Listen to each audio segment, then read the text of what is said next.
নতুন চ্যাপ্টারে চলে যাব। আমাদের আগের চ্যাপ্টারটা শেষ হয়ে গেছে। তো আজকের চ্যাপ্টারের নাম হচ্ছে কি জৈব অণু। হুম? তো জৈব অণু চ্যাপ্টারটা আমরা আজকে শুরু করব। আমাদের লেকচার হচ্ছে ৪ নাম্বার লেকচার। আচ্ছা, তার আগে একটা কোয়েশ্চেন। তোমরা কি সবাই হচ্ছে আগের ক্লাসের পড়াগুলো ঠিকমতো বুঝছিলা? তোমাদেরকে যে সবাইকে বলছিলাম চেকার বোর্ডটা বাসায় ট্রাই করতে, প্র্যাকটিস করতে। চেকার বোর্ডটা কি প্র্যাকটিস করছিলা তোমরা? একটু জানাও তো। আচ্ছা, আমরা আমাদের আজকের ক্লাস শুরু করছি, হ্যাঁ?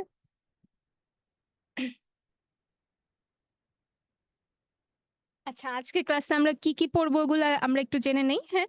ফার্স্টে আমরা কি পড়বো? চ্যাপ্টারের নামই জৈব অণু। তো জৈব অণু সম্পর্কে আমরা জানবো। তারপরে হচ্ছে আমরা পড়বো কার্বোহাইড্রেট। তারপরে হচ্ছে এখানে কার্বোহাইড্রেটের প্রকারভেদ, তারপরে কার্বোহাইড্রেটের কাজ এগুলা জানবো। নিউক্লিক অ্যাসিড, ডিএনএ এগুলা সম্পর্কে আমরা আজকের ক্লাসে জানবো, হ্যাঁ? আচ্ছা, আমরা শুরু করছি আমাদের মূল লেকচার। তো ফার্স্টেই কি? জৈব অণু। এই জৈব অণুটা আসলে কি? এই যে আমরা ফার্স্টের ক্লাসেই কোষ পড়ছিলাম। কোষ সম্পর্কে পড়ছিলাম আমরা ফার্স্টের ক্লাসেই। তো এই কোষ আসলে কি দিয়ে তৈরি? কোষ কি দিয়ে গঠিত হয়? তোমাদের মানে কারো কি কোনো আইডিয়া আছে যে একটা কোষ কি দিয়ে তৈরি? কোষের বিভিন্ন অঙ্গাণুর কথা আমরা বলছিলাম ফার্স্ট ক্লাসে যে মাইটোকন্ড্রিয়া, প্লাস্টিড, কোষ প্রাচীর, হাবিজাবি এগুলা কিন্তু কোষের বিভিন্ন অঙ্গাণু। কিন্তু এই মানে কোষটা আসলে কোন পদার্থ দিয়ে আ গঠিত হয় বা কি এরকম কি কোনো আইডিয়া আছে? আচ্ছা, কোষ হচ্ছে অসংখ্য ক্ষুদ্র বা ক্ষুদ্র, বৃহৎ অনেক অসংখ্য অণু দিয়ে হচ্ছে কোষ তৈরি হয়। প্রত্যেকটা সিঙ্গেল কোষ এরকম অসংখ্য অণু দিয়ে তৈরি হয়। এই অণুগুলা ক্ষুদ্র হতে পারে, বৃহৎ হতে পারে। তো এই অণুগুলা আবার কি দিয়ে তৈরি হয়? এই অণুগুলা হচ্ছে ২৫ টিরও বেশি মৌলিক পদার্থ দিয়ে হচ্ছে অণুগুলা তৈরি হয়। দেখো কোষ কোষ যেই মানে কোষ হচ্ছে কি? প্রত্যেকটা কোষ হচ্ছে এই যে এরকম ক্ষুদ্র, বৃহৎ অসংখ্য অণু দিয়ে গঠিত। আর এই অণুগুলা হচ্ছে আবার ২৫ টিরও বেশি মৌলিক পদার্থ ২৫ টিরও বেশি মৌলিক পদার্থ দিয়ে হচ্ছে এই অণুগুলা গঠিত। হ্যাঁ?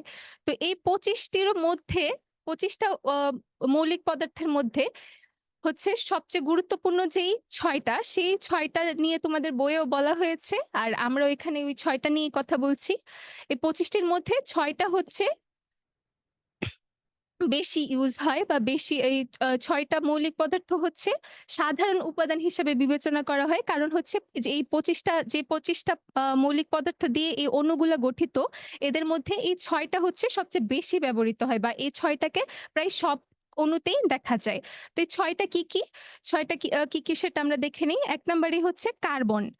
Carbon, hydrogen, nitrogen, oxygen, phosphorus, sulphur. তোমরা কিন্তু এগুলা সব মনে রাখবা, হ্যাঁ? এগুলা কিন্তু মনে রাখতে হবে। তো এগুলা তোমরা হচ্ছে একটু মানে মনে রাখা একটু টাফ হয়ে যায়। তো কিভাবে মনে রাখবা? সবগুলা ওয়া মানে সবগুলার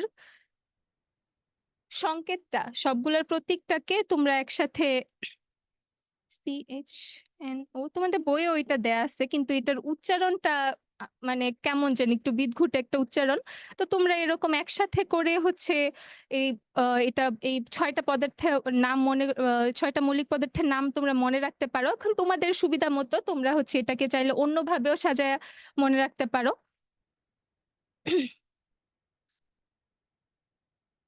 আচ্ছা, ২৫ টার মধ্যে কি বললাম আমরা? ২৫ টা মৌলিক পদার্থ দিয়ে হচ্ছে এই জৈব অণুগুলা গঠিত হয়। এই ২৫ টার মধ্যে আবার ৬ টা হচ্ছে সবচেয়ে ৬ টাকে হচ্ছে সাধারণ উপাদান হিসেবে বিবেচনা করা হয়।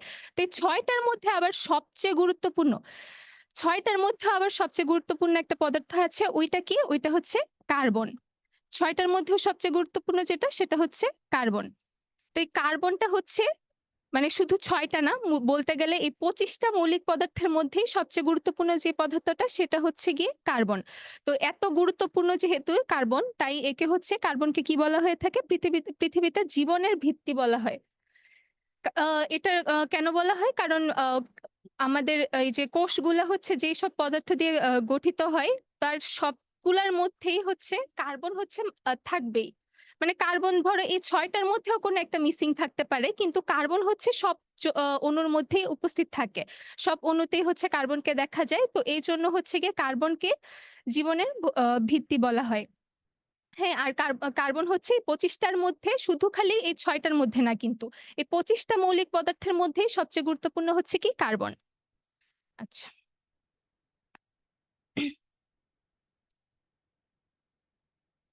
আচ্ছা, আমরা এবার দেখি যে কোষগুলা হচ্ছে কি অণু দিয়ে গ আ গঠিত হয়, হ্যাঁ? তো কোষ হচ্ছে মূলত ৪ ধরনের অণু দিয়ে গঠিত হয়। তো এই ৪ ধরনের অণুগুলা কি? কার্বোহাইড্রেট, প্রোটিন, নিউক্লিক অ্যাসিড আর হচ্ছে লিপিড। এই ৪ ধরনের জৈব রাসায়নিক পদার্থ দিয়ে হচ্ছে একটা কোষ গঠিত হয়।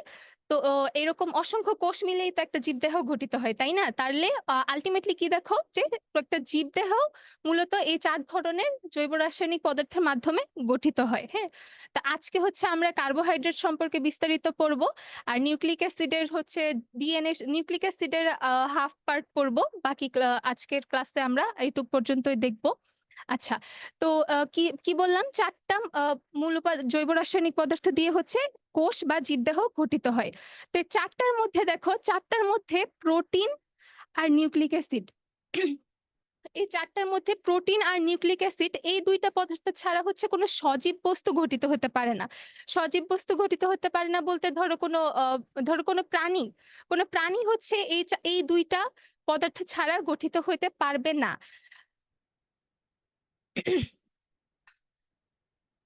তারপরে হচ্ছে আচ্ছা, এইখানে একটা সংজ্ঞা আছে দেখো। আমি একটু রেড কালার দিয়ে মার্ক করে দিচ্ছি। এই সংজ্ঞাটা হুবহু হচ্ছে তোমাদের বই থেকে নেয়া হইছে, হ্যাঁ? দেখো কি বলা হইছে? আচ্ছা ১ মিনিট। এখানে এই যে ৪ টা জৈব অণুর আ হচ্ছে ছবি দেয়া আছে। তোমরা একটু ছবিটা খেয়াল করো। তোমাদের বইয়েও হয়তো এরকম একটা ছবি আছে। তো এখানেও হচ্ছে এরকম একটা ছবি আছে। দেখো কার্বোহাইড্রেটটা হচ্ছে এরকম দেখতে, হ্যাঁ? কার্বোহাইড্রেটটা অনেকটা এরকম দেখতে। প্রোটিনটা এরকম প্রোটিনটা হচ্ছে এরকম প্যাঁচানো দেখতে। আর এটা হচ্ছে লিপিড। লিপিডটা হচ্ছে এরকম গোলাকার এরকম অসংখ্য বস্তু এরকম গোল হচ্ছে একসাথে এটাকে কি বলে? এরকম মালার মতো হচ্ছে একসাথে দেখো গোল অসংখ্য গো আ বস্তু হচ্ছে এরকম মালার মতো একত্রে মিলে হচ্ছে এরকম লিপিডটা গঠন করছে।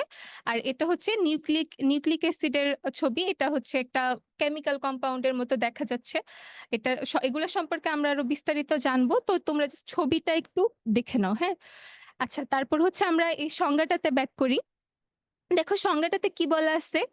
জীবদেহের মূল উপাদান।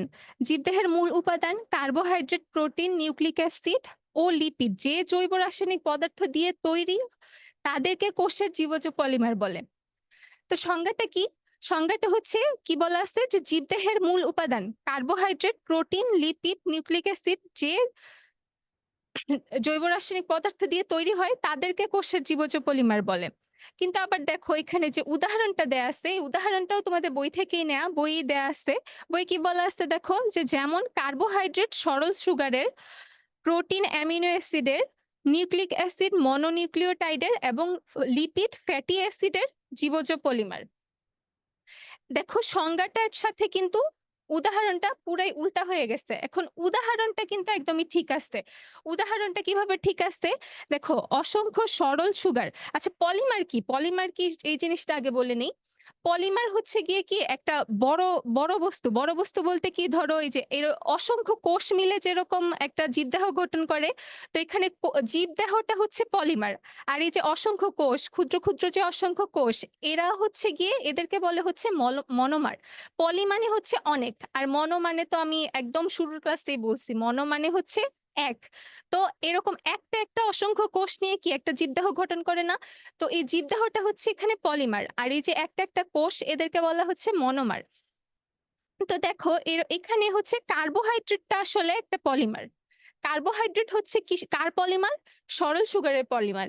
এরকম অনেকগুলো সরল সুগার হচ্ছে একসাথে যুক্ত হয়ে হচ্ছে কার্বোহাইড্রেট গঠন করে। আবার দেখো অ্যামিনো অ্যাসিড, অনেকগুলো অ্যামিনো অ্যাসিড যুক্ত হয়ে হচ্ছে কি করে প্রোটিন তৈরি করে। আবার কি বলে মনোনিউক্লিওটাইড হচ্ছে অনেকগুলো মনোনিউক্লিওটাইড একসাথে যুক্ত হয়ে কি করে নিউক্লিক অ্যাসিড গঠন করে। আবার অনেকগুলো ফ্যাটি অ্যাসিড একসাথে যুক্ত হয়ে কি করে লিপিড গঠন করে। তার মানে কি এই ফ্যাটি অ্যাসিড, সরল সুগার, অ্যামিনো অ্যাসিড, তারপরে মনোনিউক্লিওটাইড এরা সবাই কিন্তু হচ্ছে মনোমার। এরা সবাই হচ্ছে কি মনোমার। আর পলিমার হচ্ছে কিন্তু কার্বোহাইড্রেট, প্রোটিন, নিউক্লিক অ্যাসিড আর লিপিড। এরা চারজন হচ্ছে পলিমার। আর বাকি যে এরা হচ্ছে যে মনোমার দিয়ে গঠিত তারা সরি এরা হচ্ছে যে পদার্থ দিয়ে গঠিত মানে এদের এককটা যেটা একক যে পদার্থ দিয়ে এরা গঠিত এরা কিন্তু হচ্ছে মনোমার। তো সংজ্ঞাটার সাথে দেখো উদাহরণটার কিন্তু কোনো মিল নাই। সংজ্ঞাটাতে পুরো উল্টা কথাই বলা হয়েছে। তো এখানে কিন্তু আমাদের বইয়ের এই সংজ্ঞাটাতে একটু ভুল আসছে।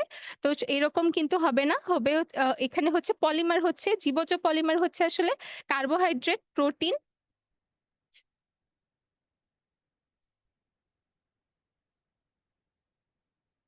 কার্বোহাইড্রেট, প্রোটিন, নিউক্লিক অ্যাসিড আর হচ্ছে লিপিড। এরা চারজন কিন্তু আসলে পলিমার। ঠিক আছে? এরা চারজন যে জৈব রাসায়নিক পদার্থ দিয়ে তৈরি হয় তারা পলিমার না। এরা চারজনই হচ্ছে পলিমার।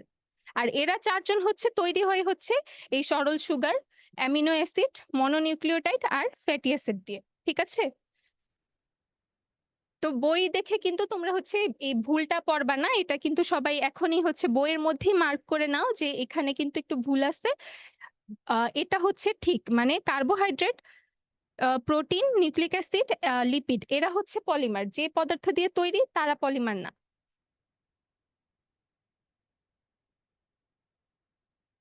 আচ্ছা, এবার আমরা হচ্ছে কার্বোহাইড্রেট সম্পর্কে পড়বো। কার্বোহাইড্রেট কি আসলে? আচ্ছা, কার্বোহাইড্রেট নামটা শুনলেই মানে কি আসে মাথায়? আম আচ্ছা, এই কার্বোহাইড্রেট নামটা শুনলে এখানে একটু কার্বন কার্বন ফিল আসে না? কার্বন তারপরে হচ্ছে হাইড্রেট থেকে হাইড্রোজেন এরকম কোনো ফিল আসে না? তো এই কার্বোহাইড্রেটটা আসলে কি? কার্বোহাইড্রেটটা হচ্ছে কার্বন থেকে হচ্ছে কার্বন আসছে, হ্যাঁ? আর হাইড্রেট থেকে কি আসছে মূলত? হাইড্রেট হাইড্রেট বলতে আসলে পানিতে ভেজা এরকম কিছু বোঝানো হয়। মানে আমরা বলি না যে গরমের সময় অনেক সময় আমরা বলি না যে বডিকে হাইড্রেট রাখতে হয়। তো বডিতে যাতে পানির অভাব না দেখা দেয় এটা বুঝাইতেই কিন্তু আমরা বলি যে বডিকে হাইড্রেট রাখতে হবে, হ্যাঁ? তো কার্বোহাইড্রেট দিয়ে এখানে মূলত বুঝাইছে যে কার্বনের হাইড্রোনেশন। এই কার্বনের সাথে পানি যুক্ত হয়। কার্বনের সাথে পানি যুক্ত হওয়া, ঠিক আছে? এই কার্বনের সাথে পানি যুক্ত হওয়াটাকেই হচ্ছে এখানে কার্বোহাইড্রেট দিয়ে বুঝানো হয়েছে। তো দেখো কার্বনের সাথে পানি যুক্ত হয়ে কি হয় মানে এরকম কার্বনের সংকেত কি সি আর পানির সংকেত হচ্ছে H2O। তো জিনিসটা হচ্ছে এরকম। মানে এক্সাক্টলি এরকম না। কিন্তু এটা দেখো এখানে একটা আচ্ছা দেখো এখানে একটা লাইন আছে যে হাইড্রোজেন ও অক্সিজেন 2:1 2:1 অনুপাতে যুক্ত হয়ে কার্বনের সাথে যে যৌগ গঠন করে তাকে হচ্ছে কার্বোহাইড্রেট বলে। অর্থাৎ কি কার্বন, হাইড্রোজেন ও অক্সিজেন পরমাণুর অনুপাত হচ্ছে 1:2:1। কার্বোহাইড্রেটে কার্বন, হাইড্রোজেন ও অক্সিজেনের পরিমাণ হচ্ছে 1:2:1। তো দেখো এখানে এই জায়গাটাতে এই যে কার্বনের সাথে যেখানে আমরা পানি যুক্ত করলাম এখানে দেখো কার্বন আছে কয়টা? একটা। হাইড্রোজেন আছে কয়টা? দুইটা। অক্সিজেন আছে কয়টা? একটা। তো এটাই কিন্তু বুঝানো হয়েছে এখানে যে দেখো এটার অনুপাত করলে কি হবে? এখানে কতগুলো পরমাণু আছে এটার অনুপাত করলে কি হয়? এখানে দেখো একটা কার্বন,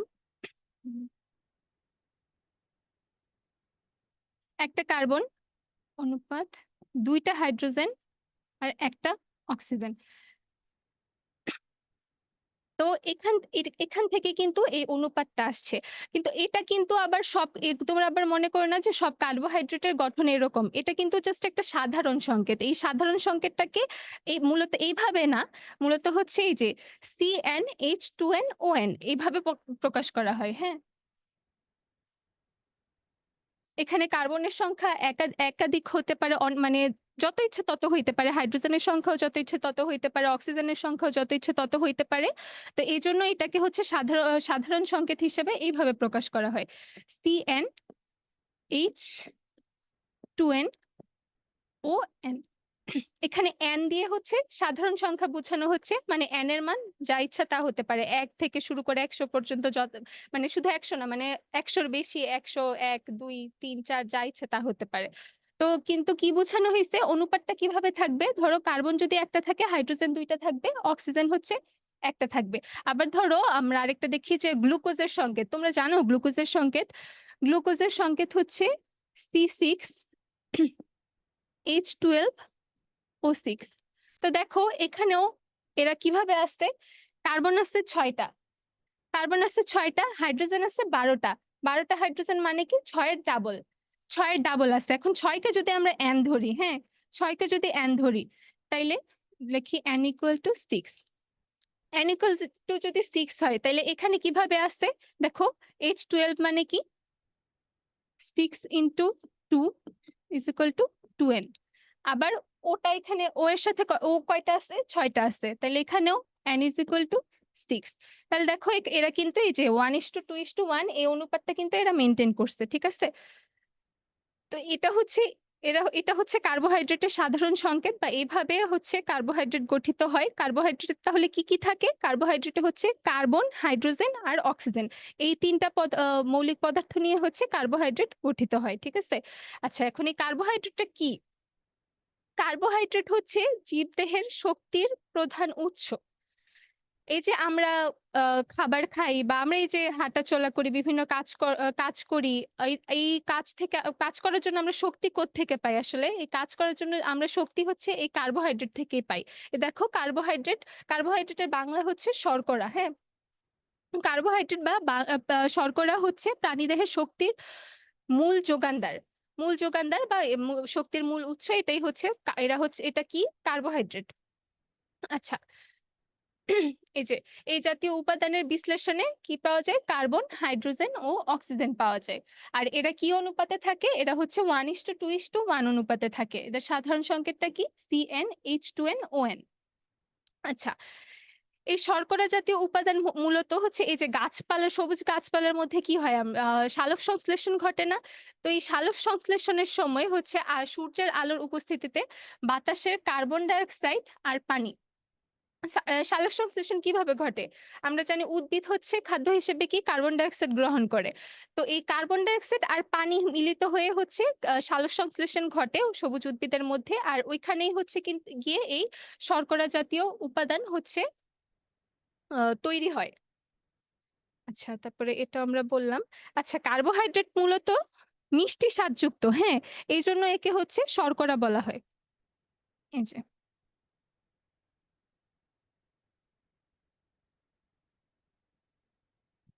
আচ্ছা, এবার আমরা কার্বোহাইড্রেটের প্রকারভেদে যাই।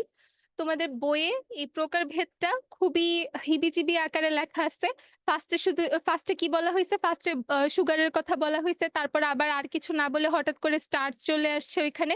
কিন্তু মনে রাখবা, স্টার্চ কিন্তু কার্বোহাইড্রেটের মানে মূল প্রকার না। মানে সুগারের সাথে যদি তুলনা করা হয়, যদি তাইলে কিন্তু মানে স্টার্চ হচ্ছে সুগারের একটা উদাহরণ। ধরো সুগারের একটা উদাহরণ হচ্ছে কি? গ্লুকোজ। তো আ স্টার্চ হচ্ছে এরকম কার্বোহাইড্রেটের আরেকটা প্রকারভেদের উদাহরণ। কিন্তু স্টার্চ নিজে একটা আলাদা প্রকারভেদ না। তো তোমাদের বইয়ে কিন্তু এখানেও একটা ভুল আছে যে স্টার্চকে সরাসরি এরকম প্রকারভেদের মতো করে বলা আছে। কিন্তু স্টার্চ হচ্ছে এরকম একটা প্রকারভেদের উদাহরণ। কিন্তু সে নিজে কিন্তু একটা প্রকারভেদ না। আচ্ছা, এখন আমরা কার্বোহাইড্রেটের ভেদটা কি মানে কত ধরনের ওইটা আমরা জানি। দেখো, কার্বোহাইড্রেটকে মূলত তার ২ টা বৈশিষ্ট্যের উপর ভিত্তি করে শ্রেণীবিন্যাস করা হইছে। সেই ২ টা বৈশিষ্ট্য কি? কার্বোহাইড্রেটকে যে ২ টা বৈশিষ্ট্যের উপর ভিত্তি করে শ্রেণীবিন্যাস করা হইছে, তার মধ্যে একটা হচ্ছে কার্বোহাইড্রেটের স্বাদ।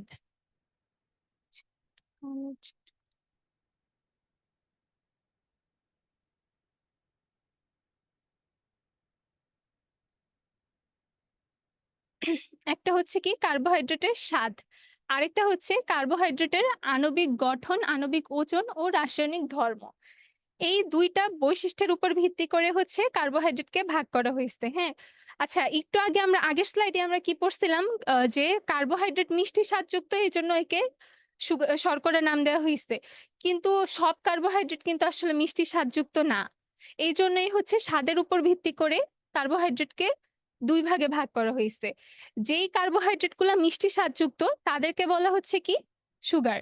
আর যে হাইড্রেট গুলা মিষ্টি স্বাদযুক্ত না, তাদেরকে বলা হচ্ছে নন সুগার। আচ্ছা, তো এখন মিষ্টি স্বাদ সরি, সুগার টাইপের কার্বোহাইড্রেট গুলো আসলে কি, বা এদের বৈশিষ্ট্য কিরকম, বা এরা দেখতে কিরকম?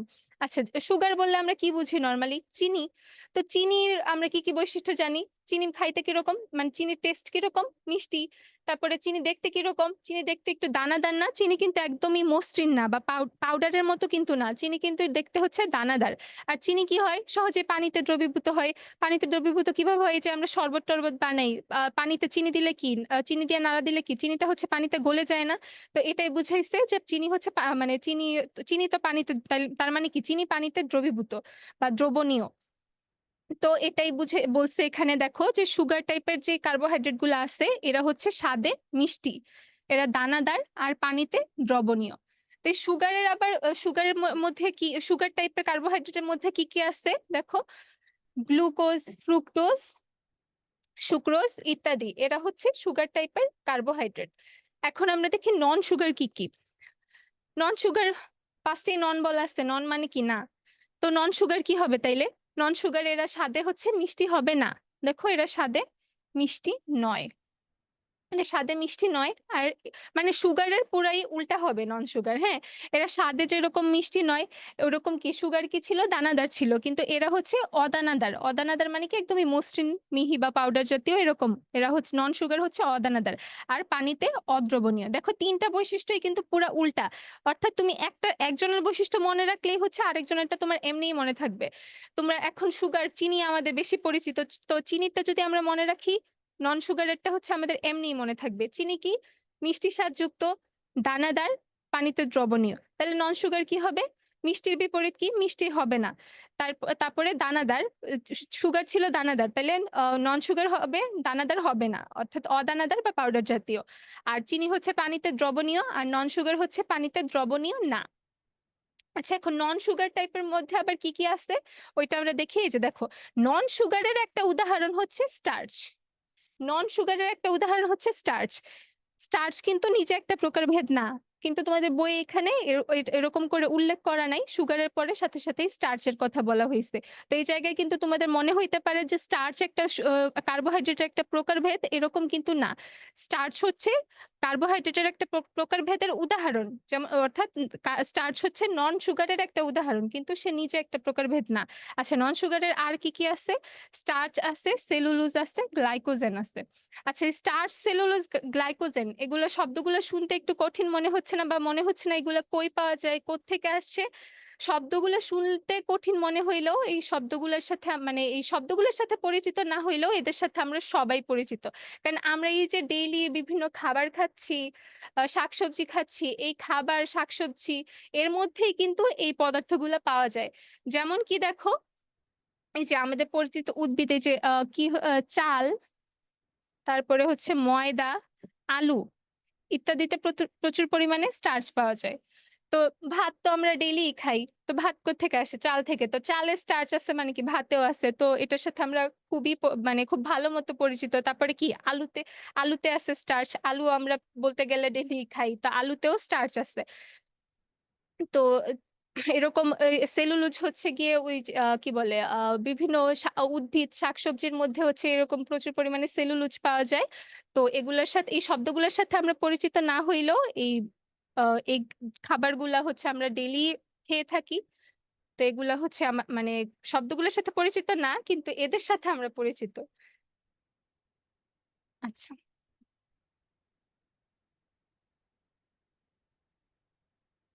আচ্ছা, কার্বোহাইড্রেটের একটা শ্রেণীবিভাগ আমরা দেখছি সেটা কি স্বাদের উপর ভিত্তি করে। এখন কার্বোহাইড্রেটের আরেকটা শ্রেণীবিভাগ আছে ওইটা কিসের উপর ভিত্তি করে? ওইটা হচ্ছে কার্বোহাইড্রেটের আণবিক গঠন,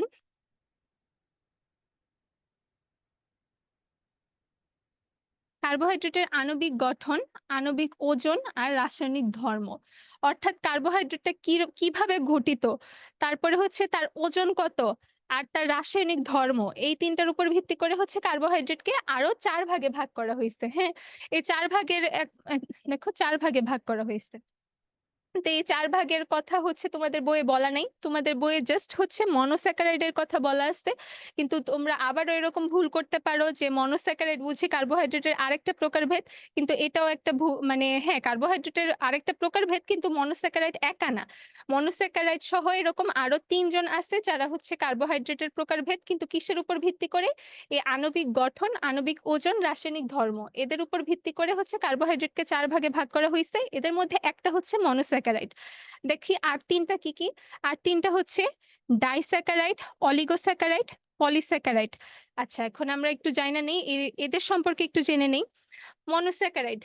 আবারও সেই মনো চলে আসলো। মনো কথাটা বারবার মানে এটা তোমরা সবসময় মনে রাখবা যে মনো মানে হচ্ছে এক। দেখো এটা কিন্তু সেই ১ম ক্লাস থেকে আজকে ৪ নাম্বার ক্লাস চলে আজকেও পর্যন্ত আমাদের এটা কিন্তু লাগতেছেই বারবার।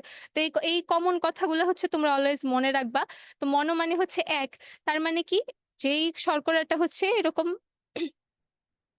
একটা মানে একে মনোস্যাকারাইডকে হচ্ছে সরল শর্করাও বলা হয়। কারণ ও হচ্ছে শুধুমাত্র একটা শর্করা দিয়ে বা একটা সুগার দিয়ে হচ্ছে মনোস্যাকারাইড গঠিত। এজন্য হচ্ছে একে মনোস্যাকারাইড বলা হয়। আর তারপরে আছে কি দেখো ডাই। তো ডাই কথাটাও বলছিলাম। ডাই মানে হচ্ছে কি ২। এটা হচ্ছে কি একটা দিয়ে গঠিত। আর ডাইস্যাকারাইড ডাই মানে ২ তার মানে কি? এটা হচ্ছে ২ টা দিয়ে গঠিত। ২ টা শর্করা দিয়ে হচ্ছে ডাইস্যাকারাইড গঠিত। তারপরে হচ্ছে কি অলিগোস্যাকারাইড। আচ্ছা অলিগো মানে হচ্ছে ৩ থেকে ৬। অলিগো মানে কি? অলিগো মানে হচ্ছে ৩ থেকে ৬। অর্থাৎ অলিগোস্যাকারাইড কারা? যারা হচ্ছে এরকম ৩ থেকে ৬ টা শর্করা নিয়ে হচ্ছে যেই কার্বোহাইড্রেট গুলো গঠিত তাদেরকে হচ্ছে অলিগোস্যাকারাইড বলে। আর ৪ নাম্বার হচ্ছে কি পলিস্যাকারাইড। পলি মানে হচ্ছে অনেক। পলি মানে হচ্ছে বহু। পলিমার বলার সময় কিন্তু এটা বলছি যে পলি মানে হচ্ছে বহু বা অনেক। তো পলিস্যাকারাইড হচ্ছে কি যেখানে অনেক, অসংখ্য, অগণিত শর্করা মিলে হচ্ছে যেখানে গঠিত হয় সেগুলা হচ্ছে পলিস্যাকারাইড। অর্থাৎ ৬ এর বেশি। ৬ এর বেশি যদি যতগুলা কার্বোহাইড্রেট বা যতগুলো শর্করা একসাথে মিলিত হয়ে একটা পলিমার গঠন করবে ওইটাই হচ্ছে পলিস্যাকারাইড। ৬ এর বেশি যদি থাকে তাহলে সে হচ্ছে কি পলিস্যাকারাইড। আর ৩ থেকে ৬ এর মধ্যে যদি থাকে তাহলে সে কি হবে অলিগোস্যাকারাইড। ২ টা থাকলে ডাইস্যাকারাইড, একটা থাকলে মনোস্যাকারাইড। আচ্ছা তোমাদের বইয়ে যেহেতু মনোস্যাকারাইড সম্পর্কে একটু বলা আছে, তাই আমরা এখানে মনোস্যাকারাইড সম্পর্কেই বিস্তারিত আলোচনা করব। বাকিগুলো হচ্ছে তোমরা যখন আরো উপরের ক্লাসে উঠবা তখন পড়বা। এখন শুধু আমরা মনোস্যাকারাইড সম্পর্কে পড়বো, হ্যাঁ? তো দেখো এই যে কি বলা আছে?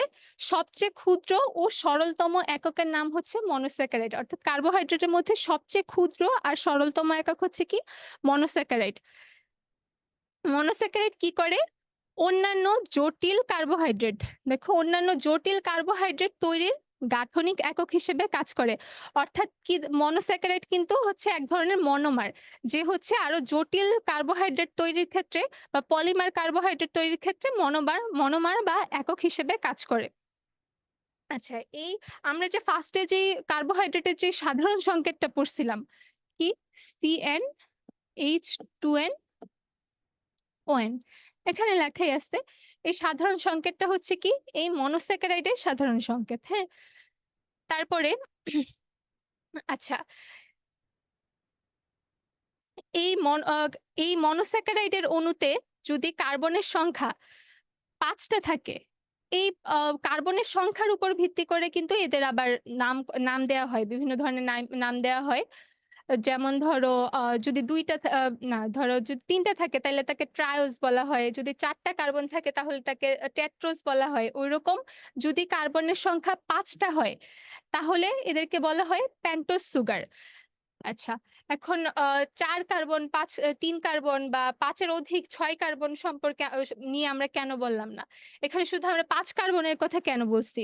কারণ ৫ কার্বনের কথা কেন বলছি? এই প্যান্টোজ সুগার তোমাদের হচ্ছে এই চ্যাপ্টারের বাকি যে টপিক গুলা স্পেশালি নিউক্লিক অ্যাসিড পড়তে গেলে এই প্যান্টোজ সুগারটা বারবার আসবে আর খুবই ইম্পোর্টেন্ট।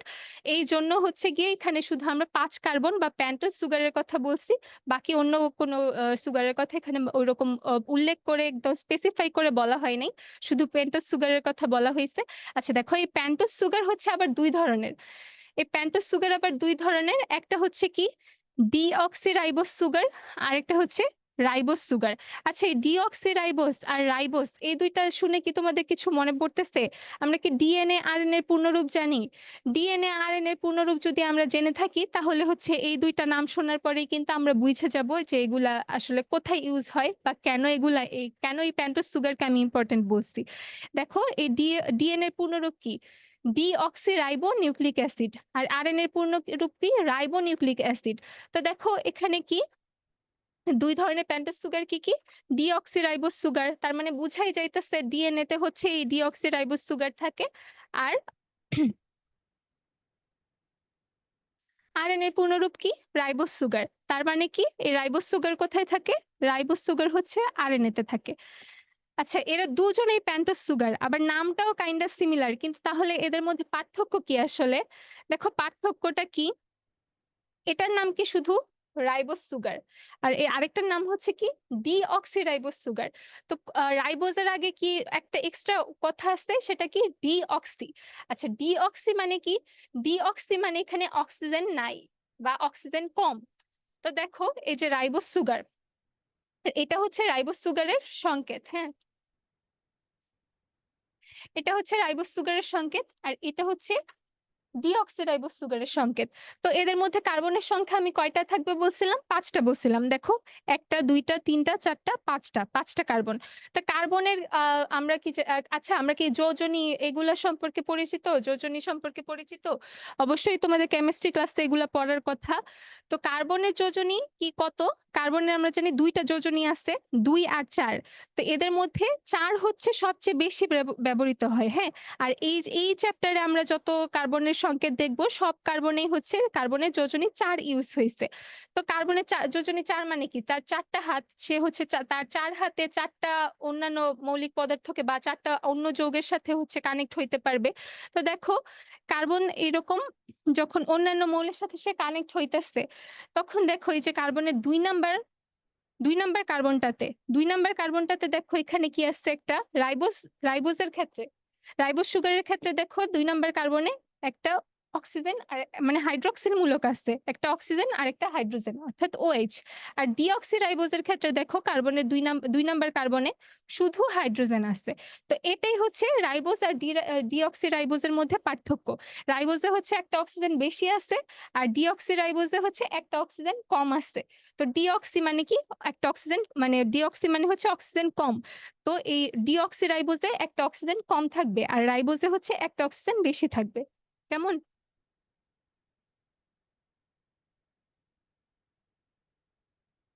আচ্ছা, এবার আমরা কার্বোহাইড্রেটের কাজ সম্পর্কে একটু জানবো।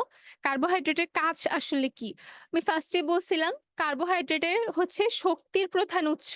কিন্তু এই শক্তি উৎপাদন করাই কি কার্বোহাইড্রেটের একমাত্র কাজ? না। কার্বোহাইড্রেটের এই শক্তি উৎপাদন করা ছাড়াও আরো অনেক কাজ আছে।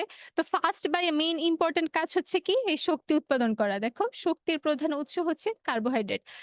আর কার্বোহাইড্রেটটা কি হয়? ধরো আমরা যখন অতিরিক্ত কার্বোহাইড্রেট নিয়ে ফেলি, অর্থাৎ হচ্ছে আমরা যখন অতিরিক্ত কার্বোহাইড্রেট জাতীয় খাবার খাই, যেমন হচ্ছে ভাত, আলু এরকম আরো যা আছে মিষ্টি জাতীয় খাবার। মানে কার্বোহাইড্রেটের প্রকারভেদে হচ্ছে যত টাইপের আমরা কার্বোহাইড্রেট সম্পর্কে জানছি, এরকম যত ধরনের কার্বোহাইড্রেট জাতীয় খাবার আমরা যদি বেশি খেয়ে ফেলি, তখন হচ্ছে সব তো এত শক্তি তো আমাদের প্রয়োজন পড়ে না, তাই না? আমরা যতটুকু কাজ করব ততটুকু শক্তি হচ্ছে আমাদের প্রয়োজন পড়ে। আর বাকি যেই কার্বোহাইড্রেটটা মানে শক্তি যতটুকু শক্তির দরকার, এতটুকু শক্তি উৎপাদন করার পর যদি কোনো এক্সট্রা কার্বোহাইড্রেট বাকি থাকে, তাহলে সেই এক্সট্রা কার্বোহাইড্রেটটা কি হয়? সেই এক্সট্রা কার্বোহাইড্রেটটা হচ্ছে আমাদের দেহে জমা থাকে। কিভাবে জমা থাকে? এই চর্বি আকারে হচ্ছে আমাদের দেহে হচ্ছে জমা থাকে। আর এটা হচ্ছে মূলত গ্লাইকোজেন।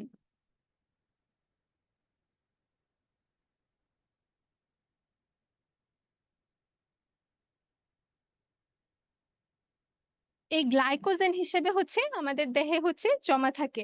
আর এই যে আমরা আমাদের দেহে চর্বি জমে না? মানে খালি তো মানে অনেকে মনে করতে পারে যে মাছ, মাংস বা প্রোটিন জাতীয় খাবার খাইলেই হচ্ছে বুঝি দেহে চর্বি জমে। কিন্তু ব্যাপারটা একদমই এরকম না। তুমি হচ্ছে যদি বেশি পরিমাণ তুমি কার্বোহাইড্রেট খাও, কার্বোহাইড্রেট জাতীয় খাবার খাও, তাহলেও কিন্তু তোমার দেহে চর্বি জমবে। আর এই চর্বিটাই হচ্ছে কি মানে গ্লাইকোজেন রূপে হচ্ছে আমাদের দেহে অতিরিক্ত কার্বোহাইড্রেটটা জমা থাকে। আর এই গ্লাইকোজেন কি করে? যখন হচ্ছে আমাদের শরীরে হচ্ছে শক্তির অভাব দেখা দেয় বা মানে অনেকক্ষণ ধরে মানে কার্বোহাইড্রেটের অভাব দেখা দিচ্ছে তোমার শরীরে কার্বোহাইড্রেট নাই এখন কিন্তু তোমার শক্তির দরকার। তখন হচ্ছে এই গ্লাইকোজেন ভেঙে শরীরে শক্তি যোগান দেয়। তারপরে দেখো কার্বোহাইড্রেট থেকে পাওয়া গ্লুকোজ। কার্বোহাইড্রেট থেকে পাওয়া গ্লুকোজ কি করে মস্তিষ্ক ও কেন্দ্রীয় স্নায়ুতন্ত্রের একমাত্র শক্তি সরবরাহ। দেখো এখানে একটা কথা আছে একমাত্র একমাত্র শক্তি সরবরাহকারী হিসেবে কাজ করে। আচ্ছা আমাদের বডির শক্তি দরকার তাহলে আমাদের ব্রেইনের কি শক্তির দরকার না? হ্যাঁ অবশ্যই ব্রেইনের শক্তির দরকার। আর এই ব্রেইনের একমাত্র শক্তির উৎস হচ্ছে এই কার্বোহাইড্রেট থেকে পাওয়া গ্লুকোজ। এই যে আমাদেরকে সবসময় বলে না যে চিনি না, মিষ্টি খাইলে ব্রেইন ভালো হয়। কেন বলে? এটা এইজন্যই আসলে বলে যে মস্তিষ্কে বা ব্রেইনের হচ্ছে একমাত্র খাবার হচ্ছে এই গ্লুকোজ। তো এইজন্যই আসলে বলে যে মিষ্টি খাইলে মিষ্টিতে কি থাকে? গ্লুকোজ থাকে। তো এইজন্যই বলে আসলে যে মিষ্টি খাইলে হচ্ছে ব্রেইন ভালো হয় বা ব্রেইন শার্প হয়। কারণ এই মিষ্টি থেকে পাওয়া বা কার্বোহাইড্রেট থেকে পাওয়া গ্লুকোজই হচ্ছে মস্তিষ্কের একমাত্র খাবার। তারপরে দেখো উদ্ভিদের সাপোর্টিং টিস্যুর গাঠনিক উপাদান হিসেবে কাজ করে। এই যে উদ্ভিদ দাঁড়ায় আছে, উদ্ভিদ কিভাবে দাঁড়ায় আছে? এই যে উদ্ভিদের যে কোষ প্রাচীর, এই কোষ প্রাচীরটা কি হচ্ছে এই সেলুলোজ দিয়ে তৈরি। তো সেলুলোজ কিন্তু কি এই নন সুগার টাইপের একটা কার্বোহাইড্রেটের উদাহরণ। তো এই উদ্ভিদ এই সেলুলোজ হচ্ছে উদ্ভিদকে এরকম সাপোর্ট দিতে সাহায্য করে। তো উদ্ভিদের সাপোর্টিং টিস্যুর গাঠনিক উপাদান হিসেবে কে কাজ করে? কার্বোহাইড্রেট কাজ করে। কারণ সেলুলোজ কি এক ধরনের কার্বোহাইড্রেট। তারপরে দেখো কি আছে ৪ নাম্বার পয়েন্ট, হাড়ের সন্ধিস্থলে লুব্রিকেন্ট। এই যে আমাদের যে হাড় সরি হাড় যে হাড়গুলা যে জোড়া লাগানো আছে, হ্যাঁ? দেখো এই যে এখানে একটা হাড়, এখানে একটা হাড়। ২ টা হাড় যে জোড়া লাগানো আছে, এই জোড়ার যে জায়গাটা, এই জায়গাটাই হচ্ছে মূলত সন্ধিস্থল। এই সন্ধিস্থলে হচ্ছে এক ধরনের লুব্রিকেন্ট জাতীয় পদার্থ থাকে। এই লুব্রিকেন্ট জাতীয় পদার্থটা হচ্ছে কি? এই কার্বোহাইড্রেট। তারপরে দেখো উদ্ভিদ দেহে সঞ্চয়ী পদার্থ। আমি একটু ১ নাম্বার পয়েন্টটা বলার সময় কি বলছিলাম? যে মানবদেহে হচ্ছে অতিরিক্ত কার্বোহাইড্রেট গ্লাইকোজেন রূপে জমা থাকে যা হচ্ছে পরবর্তীতে শক্তি উৎপাদন করে। কার্বোহাইড্রেটের অভাব দেখা দিলে শক্তি উৎপাদন করে। তো এরকম উদ্ভিদ দেহেও কার্বোহাইড্রেটটা সঞ্চয়ী পদার্থ হিসেবে জমা থাকে যা পরবর্তীতে উদ্ভিদের বিভিন্ন কাজে লাগে আরকি। তারপরে এখানে দেখো ৬ নাম্বার পয়েন্ট ক্যালভিন চক্র আর ক্রেবস চক্র। তোমরা কি এদের নাম শুনছো আগে? তোমরা হচ্ছে নেক্সট চ্যাপ্টারে আমরা যখন সালোক সংশ্লেষণ পড়বো তখন হচ্ছে তোমরা এদের সম্পর্কে আরো ভালোভাবে জানতে পারবা। সালোক সংশ্লেষণের ২ টা চক্র হচ্ছে এরা। এই ক্যালভিন চক্র আর ক্রেবস চক্র হচ্ছে সালোক সংশ্লেষণের ২ টা চক্র। তো এই ২ টা চক্রের মধ্যে হচ্ছে সালোক সংশ্লেষণ কার্বোহাইড্রেট সক্রিয়ভাবে অংশগ্রহণ করে। তারপরে দেখো ৭ নাম্বার পয়েন্টটা প্রোটিন যেন তার কাজ নির্বিঘ্নে প্রোটিন যেন তার নির্ধারিত গুরুত্বপূর্ণ শারীরবৃত্তীয় কাজ থেকে বিরত থেকে শক্তিতে রূপান্তরিত হতে না হয় কার্বোহাইড্রেট তার নিশ্চয়তা প্রদান করে। আচ্ছা এটা দিয়ে কি বুঝাইছে? বুঝাইছে যে প্রোটিনকে যেন তার নিজের কাজ বাদ রেখে শক্তি উৎপাদন করতে না হয় সেই নিশ্চয়তাটা কে প্রদান করে? কার্বোহাইড্রেট প্রদান করে। আচ্ছা এটার মানে কি? এটার মানে হচ্ছে কি দেখো কার্বোহাইড্রেট হচ্ছে শক্তির প্রধান উৎস। কিন্তু কার্বোহাইড্রেটের যদি কখনো অভাব দেখা দেয়, ধরো তোমার শরীরে অতিরিক্ত কোনো কার্বোহাইড্রেট জমাও নাই। কার্বোহাইড্রেট কি বলছিলাম? আবার গ্লাইকোজেন রূপে জমাও থাকে কিন্তু। ধরো তোমার এই জমা গ্লাইকোজেনও শেষ বা জমা কার্বোহাইড্রেটও শেষ। তারপরেও তোমার শরীরে কার্বোহাইড্রেটের আরো অভাব রইছে। এখন হচ্ছে তোমার শক্তিটা কোত্থেকে আসবে? তখন কি মানে কার্বোহাইড্রেট ছাড়াই কি আমাদের শরীর অচল হয়ে যাবে? কার্বোহাইড্রেট ছাড়াই কি আমরা চলতে পারবো না? না, ব্যাপারটা এরকম না। কার্বোহাইড্রেটের যখন অভাব দেখা দিবে তখন হচ্ছে কার্বোহাইড্রেটের কাজটা কে করে? কার্বোহাইড্রেটের কাজটা তখন করে হচ্ছে প্রোটিন। কার্বোহাইড্রেটের অভাব দেখা দিলে কার্বোহাইড্রেটের এই শক্তি উৎপাদনের কাজটা হচ্ছে প্রোটিন করে। তো প্রোটিন যে কার্বোহাইড্রেটের কাজটা করে দিচ্ছে, প্রোটিনের কি আর কোনো কাজ নাই? হ্যাঁ, অবশ্যই প্রোটিনের আরো অনেক কাজ আছে। এটা এখানে বলা হইছে যে গুরুত্বপূর্ণ শারীরবৃত্তীয় কাজ থেকে বিরত থেকে। তো প্রোটিন যাতে তার শারীরবৃত্তীয় কাজ থেকে বিরত থেকে কার্বোহাইড্রেটের কাজ না করে দেয়, সেইটার নিশ্চয়তা কে দেয়? কার্বোহাইড্রেট দেয়। প্রোটিন যেন তার নিজের কাজ করতে পারে, তাকে যাতে শক্তিতে রূপান্তরিত না হতে হয়, সেইটার নিশ্চয়তা দেয় হচ্ছে কি কার্বোহাইড্রেট। কিভাবে দেয়? শক্তি উৎপাদনের মাধ্যমে। তারপরে ৮ নাম্বার পয়েন্টে দেখো, অপাচ্য কার্বোহাইড্রেট এবং সেলুলোজ পেকটিন জাতীয় জটিল শর্করা। আচ্ছা, অপাচ্য তোমাদের আগের বইয়ে, আগের কারিকুলামের বইয়ে হচ্ছে খাদ্য পুষ্টি চ্যাপ্টারে একটা টপিক ছিল রাফেজ। রাফেজ হচ্ছে কি এরকম তন্তু বা তন্তু, হ্যাঁ, তন্তু বা আঁশ। রাফেজ হচ্ছে তন্তু বা আঁশ। এরা কি, রাফেজ হচ্ছে কি অপাচ্য। যেটা এখানে এই যে বলা হইছে অপাচ্য কার্বোহাইড্রেট। তো রাফেজ মূলত হচ্ছে কার্বোহাইড্রেট আর এরা কি অপাচ্য অপাচ্য। অপাচ্য অর্থাৎ এরা পচে না। তারপর হচ্ছে এই যে সেলুলোজ পেকটিন জাতীয়। সেলুলোজ কি? সেলুলোজ হচ্ছে ধরো এই যে উদ্ভিদের মধ্যে, উদ্ভিদ শাকসবজির মধ্যে বিভিন্ন অপাচ্য অংশ থাকে না? যেমন ধরো কি গরু হচ্ছে ঘাস খেয়ে হজম করে ফেলতে পারে। কিন্তু মানুষ কি ঘাস খেয়ে হজম করতে পারবে? পারবে না। কারণ ঘাসের মধ্যে হচ্ছে সেলুলোজ থাকে আর এই সেলুলোজ হচ্ছে মানুষ হজম করতে পারে না। কিন্তু এই রাফেজ বা অপাচ্য কার্বোহাইড্রেট কিন্তু আমাদের শরীরে অনেক গুরুত্বপূর্ণ একটা ভূমিকা পালন করে। সেটা কি? এই রাফেজ বা অপাচ্য কার্বোহাইড্রেট হচ্ছে মল তৈরিতে এবং নিষ্কাশনে সহায়তা করে। এই যে অনেকে বলে না কোষ্ঠকাঠিন্য, কোষ্ঠকাঠিন্যটা হচ্ছে কি এই অপাচ্য কার্বোহাইড্রেটের অভাবেই বা রাফেজের অভাবেই কিন্তু এই কোষ্ঠকাঠিন্য হয়ে থাকে। তো এইটা হচ্ছে, এই কাজটা হচ্ছে কি মানে মল তৈরিতে বা নিষ্কাশনে হচ্ছে এই অপাচ্য কার্বোহাইড্রেট বা রাফেজ হচ্ছে সহায়তা করে। তারপর দেখো, যথেষ্ট ফাইবার সমৃদ্ধ খাদ্য হচ্ছে কি রক্তে গ্লুকোজের পরিমাণ নিয়ন্ত্রণ করে। আমাদের রক্তে কি গ্লুকোজের দরকার হয় না? রক্তে হচ্ছে গ্লুকোজ থাকে, যেটা মানে কম বেশি হয়ে গেলে আমরা জানি ডায়াবেটিস রোগ হয়। তো এই গ্লুকোজের পরিমাণটাও হচ্ছে, রক্তের এই গ্লুকোজের পরিমাণটা হচ্ছে এই কার্বোহাইড্রেট বা ফাইবার সমৃদ্ধ খাদ্য হচ্ছে এই রক্তে গ্লুকোজের পরিমাণটা নিয়ন্ত্রণ করে। তো দেখো কার্বোহাইড্রেটের কিন্তু হিউজ কাজ রয়েছে আমাদের দেহে। তার মানে কাজগুলা দেখেই বুঝা যাচ্ছে যে কার্বোহাইড্রেট আসলে খুবই গুরুত্বপূর্ণ আমাদের দেহের জন্য। আচ্ছা, কার্বোহাইড্রেট শেষ, এবার আমরা আসি নিউক্লিক অ্যাসিডে। Nucleic acid. নিউক্লিক অ্যাসিডটা কি? বা নিউক্লিক অ্যাসিড কোথায় থাকে? নিউক্লিক অ্যাসিড কি? নিউক্লিক অ্যাসিড হচ্ছে ক্রোমোজোম নি হুম, ক্রোমোজোম ও রাইবোজোম। নিউক্লিয়াসের ক্রোমোজোম ও রাইবোজোমে যে জৈব অণু থাকে,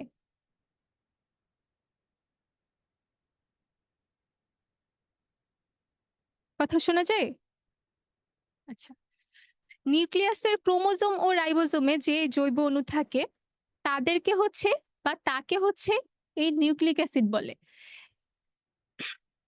নিউক্লিক অ্যাসিড কোথায় থাকে তাহলে? নিউক্লিক অ্যাসিড হচ্ছে নিউক্লিয়াসের ক্রোমোজোমে আর রাইবোজোমে হচ্ছে নিউক্লিক অ্যাসিড থাকে। হ্যাঁ? তো এই নিউক্লিক অ্যাসিডটা কি বা নিউক্লিক অ্যাসিড হচ্ছে কি দিয়ে গঠিত? সরি। দেখো, নিউক্লিক অ্যাসিড হচ্ছে মূলত ৩ টি প্রধান উপাদান দিয়ে তৈরি।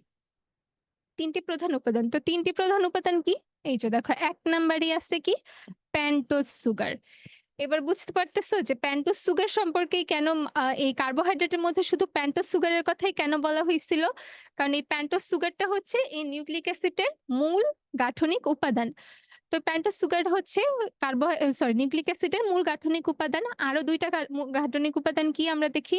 অজৈব ফসফেট আর হচ্ছে নাইট্রোজেন বেস। এগুলো সম্পর্কে বিস্তারিত আমরা জানবো। তো নিউক্লিক অ্যাসিড প্রধানত ২ ধরনের। ২ টা প্রধান ধরন আছে নিউক্লিক অ্যাসিডের। তারা কি, কি? ডিঅক্সিরাইবোনিউক্লিক অ্যাসিড আর রাইবোনিউক্লিক অ্যাসিড। এই যে চলে আসছে আমাদের ডিএনএ, আরএনএ। এই ডিঅক্সিরাইবোনিউক্লিক অ্যাসিডকেই হচ্ছে সংক্ষেপে আমরা কি বলি? ডিএনএ। আর রাইবোনিউক্লিক অ্যাসিডকে আমরা সংক্ষেপে বলি কি? আরএনএ। তো এই ডিএনএ, আরএনএ হচ্ছে মূলত এই নিউক্লিক অ্যাসিডের ২ টা প্রকারভেদ। হ্যাঁ? এই যে ডিএনএ তে থাকে হচ্ছে ডিঅক্সিরাইবোজ চিনি আর আরএনএ তে থাকে হচ্ছে রাইবোজ চিনি।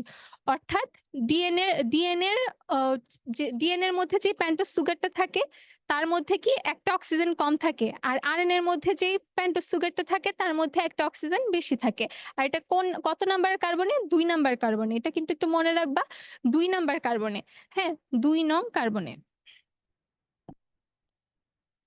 ২ নং কার্বনে, আরএনএ এর ২ নং কার্বনে হচ্ছে একটা OH মূলক থাকে। অর্থাৎ একটা অক্সিজেন বেশি থাকে।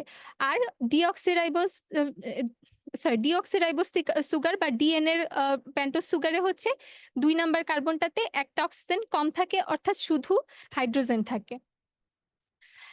ডিএনএ তে থাকে হচ্ছে শুধু হাইড্রোজেন ২ নং কার্বনে, আর আরএনএ তে হচ্ছে থাকে হচ্ছে ওএইচ। ঠিক আছে? এই যে দেখো, এটা হচ্ছে ডিএনএ চিত্র। ডিএনএ চিত্রটা দেখো এরকম ২ দিক দিয়ে এরকম পেঁচানো পেঁচানো ২টা ডিএনএ এর মধ্যে দেখো ২টা সুতা এরকম পেঁচানো পেঁচানো হয়ে হচ্ছে ডিএনএ গঠন করে। আর আরএনএ টা হচ্ছে কি এরকম শুধু একটা। কেমন দেখো, ২টাই পেঁচানো, কিন্তু ডিএনএ তে হচ্ছে ২টা সুতা। আর আরএনএ তে মানে ২টা সুতা, কিন্তু এটা আবার তোমরা বলবা না, এটা আমি জাস্ট তোমাদেরকে বুঝানোর জন্য বলতেছি যে ধরো দেখো এই যে এটা যদি একটা সুতার মতো দেখা যাচ্ছে না, তো এখানে হচ্ছে ডিএনএ তে এরকম ২টা সুতার মতো গঠন হচ্ছে এরকম প্যাঁচায় প্যাঁচায় হচ্ছে ডিএনএ গঠন করে। আর আরএনএ এর গঠনটা শুধু এরকম এক সূত্রক। হ্যাঁ,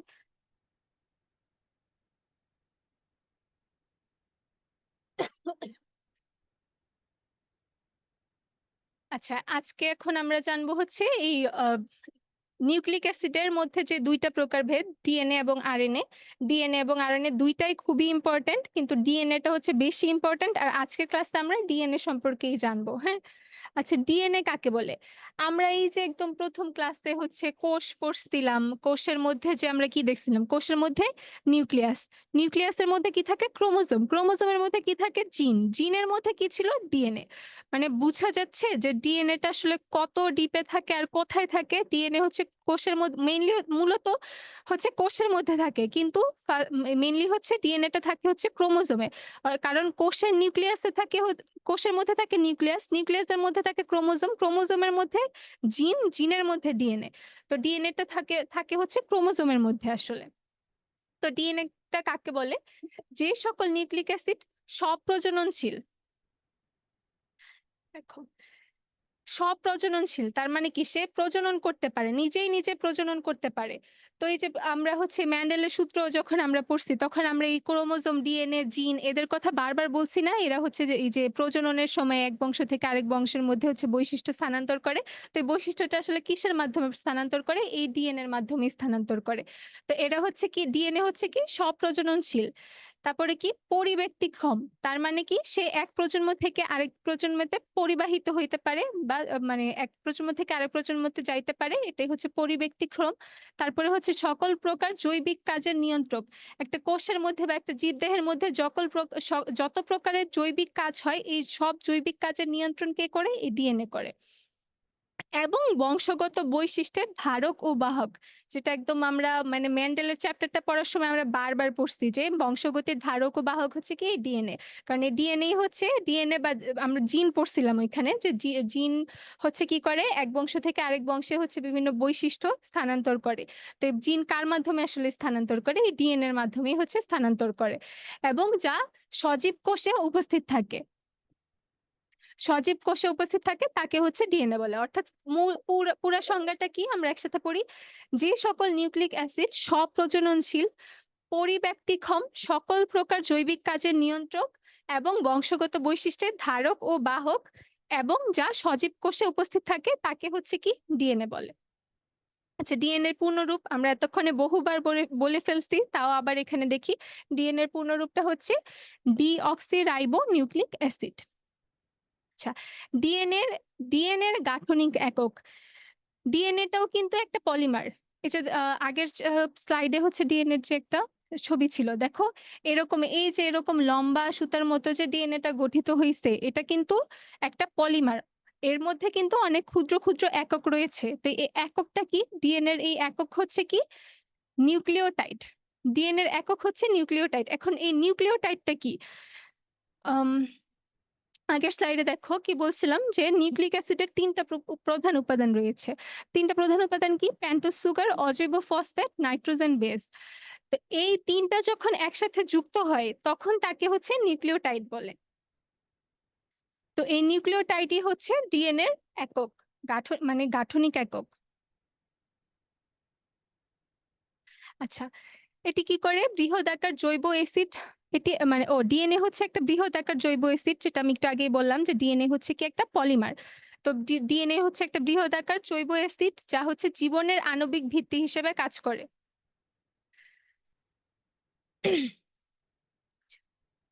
আচ্ছা, প্রকৃত কোষের মূল উপাদান হচ্ছে ডিএনএ। প্রকৃত কোষ আর আদি কোষ হচ্ছে কি, আচ্ছা কোষ হচ্ছে ২ টাইপের।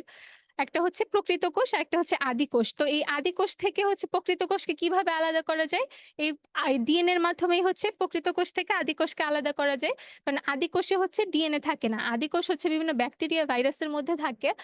আর এই আদি কোষের মধ্যে হচ্ছে ডিএনএ থাকে না। কিন্তু প্রকৃত কোষের মধ্যে যেকোনো প্রকৃত কোষের মধ্যে সব ধরনের প্রকৃত কোষে হচ্ছে ডিএনএ থাকে। এই যে দেখো ডিএনএ থাকে। আবার দেখো কিছু ভাইরাসেও কিছু ব্যতিক্রম ভাইরাস রয়েছে। তাদের মধ্যে হচ্ছে কিছু এইসব কিছু ব্যতিক্রম ভাইরাসের মধ্যে ডিএনএও পাওয়া যায়। আর ডিএনএ সাধারণত কি সূত্রাকার। অর্থাৎ এই যে আগের স্লাইডে যে ছবিটা আছে, এই যে দেখো এরকম সূত্রাকার। এরকম লম্বা সুতার মতো এটাকে হচ্ছে সূত্রাকার বলা হইছে। ডিএনএটা হচ্ছে এরকম সূত্রাকার। আর ডিএনএ কে কি বলা হয়? মাস্টার মলিকিউল বলা হয়। মাস্টার মলিকিউল কেন বলা হয়? এই ডিএনএ হচ্ছে জীবকোষের সকল রাসায়নিক বিক্রিয়া। একটা জীবকোষের মধ্যে যত ধরনের রাসায়নিক বিক্রিয়া সংঘটিত হয়, এই সবকিছু হচ্ছে ডিএনএ নিয়ন্ত্রণ করে। দেখো এই যে ডিএনএ সংজ্ঞাতেই কিন্তু বলা আছে যে সকল প্রকার জৈবিক কার্যের নিয়ন্ত্রক। সকল প্রকার জৈবিক কাজের নিয়ন্ত্রককে ডিএনএ। এই জন্যই হচ্ছে ডিএনএ কে মাস্টার মলিকিউল বলা হয়।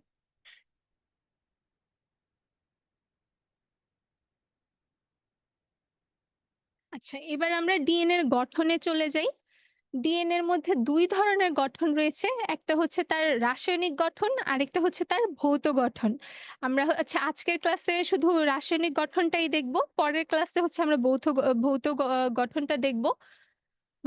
ভৌত গঠনটা হচ্ছে খুবই বড় আর খুবই ইম্পোর্টেন্ট তোমাদের জন্য। তাই হচ্ছে আমরা ওইটা আরেকটা ক্লাসে দেখব। আজকের ক্লাসে আমরা শুধু ডিএনএ এর আ রাসায়নিক গঠনটা দেখব। হ্যাঁ?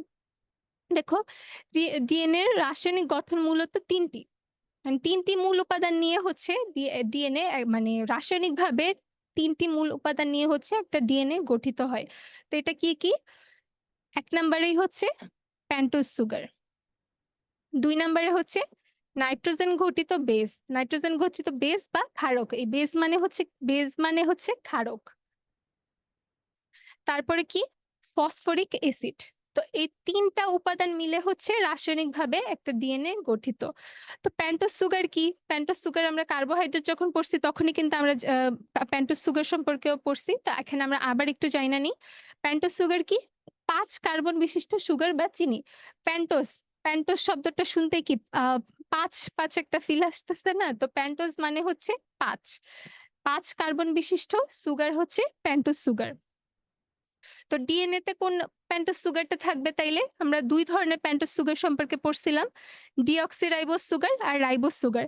তাহলে ডিএনএ তে কোনটা থাকবে? অবশ্যই ডিঅক্সিরাইবোজ সুগার থাকবে। আর ডিঅক্সিরাইবোজ সুগারে কি ২ নাম্বার কার্বনে একটা অক্সিজেন কম থাকবে। তো ডিঅক্সিরাইবোজ সুগার দিয়ে হচ্ছে ডিএনএ রাসায়নিকভাবে গঠিত হয়। আচ্ছা এই পেন্টোজ সুগারের পাশাপাশি আর কি আছে রাসায়নিক ঘটনার মধ্যে? তারপরে এর পেন্টোজ সুগারের সাথে হচ্ছে আরেকটা কি আছে? নাইট্রোজেন ঘটিত বেস নাইট্রোজেন ঘটিত বেস বা ক্ষারক।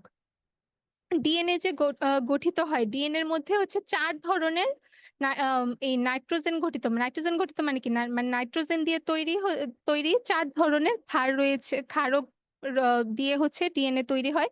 এরা কি? দেখো এরা হচ্ছে অ্যাডিনিন, থায়ামিন, সাইটোসিন, গুয়ানিন। এই ৪ ধরনের নাইট্রোজেন ঘটিত ক্ষারক দিয়ে হচ্ছে একটা ডিএনএ গঠিত হয়। তো এদের মধ্যে আবার ২ টা টাইপ রয়েছে। একটা হচ্ছে পিউরিন আরেকটা হচ্ছে পাইরিমিডিন। কি? পিউরিন আর পাইরিমিডিন। এই যে পিউরিন বেস, আরেকটা কি? Pyrimidine base. যেহেতু ক্ষারক ৪ টা কিন্তু বেস হচ্ছে কি এখানে ২ ধরনের বেজে ভাগ করা হইছে। তার মানে প্রত্যেকটা বেজে ২ টা করে ক্ষারক রয়েছে, হ্যাঁ? তো পিউরিন বেসে আমার কোন ক্ষারকগুলা রয়েছে? পিউরিন বেসে দেখো এডিনিন আর গুয়ানিন। এই এডিনিন, থায়ামিন, সাইটোসিন, গুয়ানিন এদেরকে আবার হচ্ছে এদের নামের ১ম অক্ষর দিয়ে প্রকাশ করা হয়। তার মানে কি এডিনিনকে এ দিয়ে, থায়ামিনকে টি দিয়ে, সাইটোসিনকে সি দিয়ে, গুয়ানিনকে জি দিয়ে প্রকাশ করা হয়, হ্যাঁ? তো এই এডিনিন আর গুয়ানিন মিলে হচ্ছে পিউরিন বেস। পিউরিন বেসটা কি? এডিনিন আর গুয়ানিন। এভাবে মনে রাখবা এজি। এজি হচ্ছে কি? পিউরিন। এজি হচ্ছে কি? পিউরিন। Purine base. আর সাইটোসিন আর থায়ামিন। সি আর টি। সি আর টি হচ্ছে কি? Pyrimidine base. সি আর টি হচ্ছে কি? Pyrimidine base. আর এজি হচ্ছে পিউরিন বেস। তো এরা হচ্ছে এই ৪ ধরনের ক্ষারক মিলে হচ্ছে এই ৪ ধরনের ক্ষারক হচ্ছে মিলে হচ্ছে ডিএনএ গঠিত হয়। হ্যাঁ? তো কি দেখলাম আমরা? ফার্স্টেই দেখলাম হচ্ছে পেন্টোজ সুগার, তারপরে দেখলাম হচ্ছে আমরা নাইট্রোজেন গঠিত বেস। তো এই পেন্টোজ সুগার, নাইট্রোজেন গঠিত বেস এদের সাথে আর কি থাকে ডিএনএ তে? এদের সাথে থাকে হচ্ছে গিয়ে ফসফরিক অ্যাসিড। এদের সাথে থাকে কি? Phosphoric acid. তো ফসফরিক অ্যাসিডটা কি? ফসফরিক অ্যাসিডটার একটা জটিল একটা সংকেত আছে। তোমাদের বইয়েও দেয়া নাই। তাই আমি ওখানে আর আনি নাই। একটা সংকেতটা একটু অনেক মানে বড়, একটু কঠিন একটা সংকেত। তো এটা আপাতত তোমাদের দরকার নেই। তোমরা যখন উপরের ক্লাসে উঠবা তখন হচ্ছে তোমরা এই সংকেতটা দেখবা। তো এখন হচ্ছে তোমরা জাস্ট নামটা মনে রাখো, ফসফরিক অ্যাসিড। তো এই ফসফরিক অ্যাসিড মানে কি? এর মধ্যে মানে ফসফরিক অ্যাসিড নামটা শুনতেই বোঝা যাচ্ছে এর মধ্যে ফসফরাস আছে। তো এই ফসফরাসটাই হচ্ছে এখানে মেইন ইম্পোর্টেন্ট। তোমাদের বইয়ে বলা আছে যে একটা ফসফরাস গ্রুপ, ফসফরাস গ্রুপ বলা আছে। তো এই ফসফরাস গ্রুপটা আসলে ফসফরিক অ্যাসিড থেকেই আসছে। তো ডিএনএ এর ঘটনে এই যে ৩টি একযোজি ৩টি একযোজি হাইড্রোক্সিলিক গ্রুপ আর একটি দ্বিযোজি অক্সিজেন পরমাণু নিয়ে ফসফরিক অ্যাসিড গঠিত হয়। তো ৩টি একযোজি হাইড্রোক্সিলিক গ্রুপ আর দ্বিযোজি দ্বিযোজি অক্সিজেন পরমাণু নিয়ে হচ্ছে ফসফরিক অ্যাসিড গঠিত হয়। অর্থাৎ ফসফরাসের যোজনী হচ্ছে ৫। কারণ অক্সিজেন হচ্ছে দ্বিযোজি আর হাইড্রোক্সিলিক গ্রুপ হচ্ছে একযোজি। তো এখানে হচ্ছে ৩ টা হাইড্রোক্সিলিক গ্রুপ আর অক্সিজেন হচ্ছে দ্বিযোজি ২ টা, তার মানে তার ২ টা হাত। তো ফসফরাসের যোজনী হচ্ছে ৫। তো এই ৪ টা জিনিস মিলে হচ্ছে একটা ফসফরিক অ্যাসিড গঠিত হয়। আর এই ফসফরিক অ্যাসিড, নাইট্রোজেন ঘটিত বেস আর পেন্টোজ সুগার, এই ৩ টা একত্রে মিলেই কিন্তু হচ্ছে এই ডিএনএ এর যে মনোমার, নিউক্লিওটাইড। ডিএনএ এর মনোমার আমরা কি পড়ছিলাম? ডিএনএ এর মনোমার হচ্ছে কি? নিউক্লিওটাইড। আর এই নিউক্লিওটাইড কি? এই যে ফসফরিক অ্যাসিড, নাইট্রোজেন ঘটিত বেস, পেন্টোজ সুগার, এরা ৩ জন একত্রে মিলে যেই কম্পাউন্ডটা গঠন করে বা যে এককটা গঠন করে ওইটাই হচ্ছে নিউক্লিওটাইড বা ডিএনএ এর গাঠনিক একক। এই যে দেখো এখানে কি আছে? এই যে এখানে একটা দেখো পেন্টোজ সুগার, এই যে পেন্টোজ সুগারের কথা বলা আছে। তারপরে দেখো এই যে একটা নাইট্রোজেন বেস, এটা একটা নাইট্রোজেন বেস। মানে হচ্ছে এই এডিনিন, গুয়ানিন, সাইটোসিন, থায়ামিন এদের কোন একটা কোনটা সেটা আমরা পরের ক্লাসে ডিএনএ এর ভৌত গঠন যখন পড়বো তখন আমরা ভালো মতো জানবো যে এখানে আসলে কোন নাইট্রোজেন বেসটা কখন বসবে। কারণ এখানে আমাদের ৪ টা নাইট্রোজেন বেস আছে, কিন্তু একটা পেন্টোজ সুগারের সাথে একই টাইমে শুধু একটা নাইট্রোজেন বেসই বসতে পারবে। ঠিক আছে? ৪টা কিন্তু একসাথে বসবে না। একটা পেন্টোজ সুগারের সাথে একটা নাইট্রোজেন বেসই বসবে। আর কোনটা কখন বসবে এটা আমরা পরের ক্লাসে দেখবো। তো দেখো এই যে একটা নাইট্রোজেন বেস, একটা পেন্টোজ সুগার আর এই যে ফসফেট গ্রুপ। এই ফসফেট গ্রুপটা কোত্থেকে আসছে? ফসফরিক অ্যাসিড থেকে আসছে। তো এই ৩ টা একত্রে মিলিত হয়ে এটা কি? এটা হচ্ছে তাহলে একটা, এই যে চিত্রটা, এটা হচ্ছে পুরো একটা তাহলে নিউক্লিওটাইড। আর এই নিউক্লিওটাইডই হচ্ছে ডিএনএ এর গাঠনিক একক। অর্থাৎ এরকম অসংখ্য নিউক্লিওটাইড একটার পর একটা যুক্ত হয়ে হচ্ছে একটা সম্পূর্ণ ডিএনএ তৈরি করে। ঠিক আছে? তো এই হচ্ছে ডিএনএ রাসায়নিক গঠন। ডিএনএ ভৌত গঠনটা আমরা হচ্ছে পরের ক্লাসে পড়বো। তো আজকের ক্লাসটা এই পর্যন্তই। তোমাদের কি কোনো কোয়েশ্চেন আছে? কোয়েশ্চেন থাকলে তোমরা কোয়েশ্চেন করতে পারো। আমি হচ্ছে সলভ করে দেওয়ার চেষ্টা করব। আর না হলে তো আজকের ক্লাস এই পর্যন্তই।